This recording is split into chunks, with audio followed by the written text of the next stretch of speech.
হিন্দু মেয়েকে বিয়ে করা যায় কিনা প্রশ্ন করেছেন। আচ্ছা, না, হিন্দু মেয়েকে বিয়ে করা যায় না। মুসলমান বিয়ে করবে শুধু মুসলমানকে, আর বিয়ে করতে পারবে ইহুদি কিংবা খ্রিস্টান মেয়েকে। কোনো মুসলিম ছেলে ইহুদি মেয়ে বা খ্রিস্টান মেয়েকে বিয়ে করতে পারবে এই শর্তে, যদি বিয়ের পরে আস্তে আস্তে তাকে হয়তো ইসলামের সৌন্দর্যের দিকে আকৃষ্ট করে নিয়ে আসা যাবে।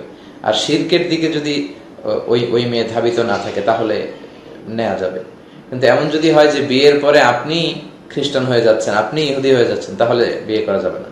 আর কোনো মুসলিম মেয়েকে ইহুদি খ্রিস্টানের দিকে, ইহুদি খ্রিস্টান কোনো ছেলের কাছে বিয়ে দেওয়া যাবে না। শুধু মুসলিম ছেলে ইহুদি খ্রিস্টান মেয়েকে বিয়ে করতে পারবে, কারণ তারা আহলি কিতাব। মুসলমান ছেলেদের সাথে আহলি কিতাব মেয়েদের বিয়ে জায়েজ। তাছাড়া হিন্দু, বৌদ্ধ এই জাতীয় কোনো ধর্মের নারীদের সাথে কোনো মুসলিম ছেলে বা মেয়ের এটা বিয়ে বৈধ নয়। আশা করি আপনি উত্তর পেয়েছেন।